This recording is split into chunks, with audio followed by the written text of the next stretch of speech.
Ganito naman ang gawin mo sa cornstarch. Una, meron tayo ditong lagayan. Nilagyan ko lang yan ng konting cooking oil. Pwede namang butter. Tapos, set aside lang natin to. Gawin na natin yung ating mixture.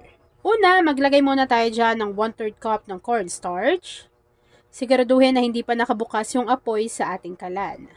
After nun, kakailanganin po natin ng isang sachet or 24 grams nitong Menu Magic Ube Jelly Powder. So, ilagay lang din natin to dito lahat. At tutunawin lang po muna natin ito sa 3 cups of water.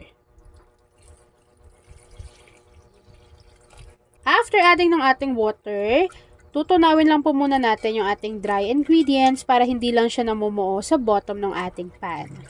After mixing, maglalagay lang tayo dyan ng 1 can or 380 grams ng Marie Condensada. So, ilagay lang natin yan dito lahat. Simutin natin dahil napakamahal na ng bilihin. Pero ito pong Marie Condensada, mura pa yan. After adding ng ating Marie Condensada, maglalagay rin tayo dito ng 1 can or 380 grams ng Marie Evaporada.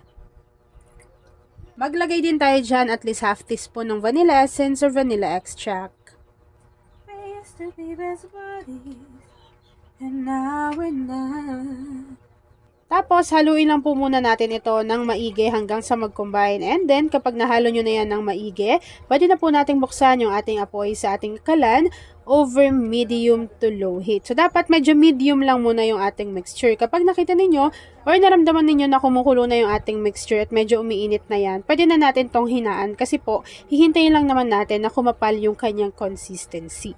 Habang hinahalo ko yan dyan, mga kakusina, at hinihintay na kumapal yung consistency, please don't forget to like and follow yung ating Facebook page, Kusina ni Angel. Kung meron ka ring Instagram, paki-follow na rin ako doon, Kusina ni Angel.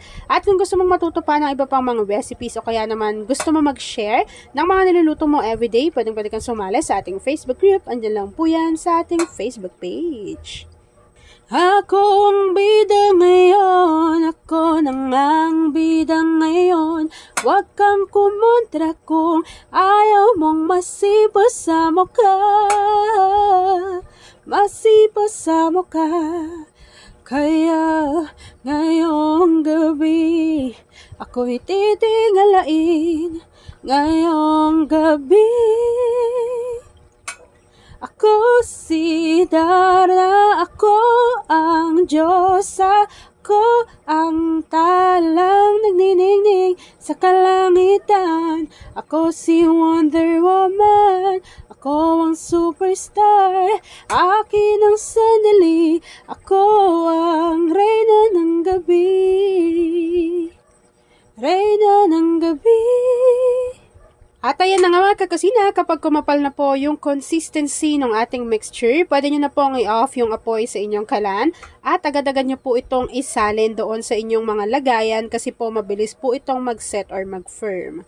Ayan, so kapag ganyan na yung consistency, pwede nyo na yung isalin. Grabe ang bango kung naaamoy nyo lang. At ayan mga kakusina, isa-transfer ko lang to dito lahat. Nilagyan ko pala yan ng cooking oil para mabilis lang po siyang matanggal mamaya sa ating lagayan. Grabe, ang sarap nung ano natin mixture. Sobrang bango, as in. Para na siyang ice cream.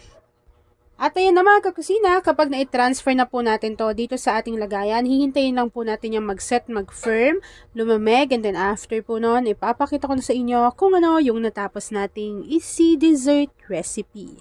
At ayan na nga mga kakusina, once na nag-set na or nag-firm na yung ating dessert recipe, mapapansin ninyo na kusa po yung ma-unmold sa kanyang lagayan.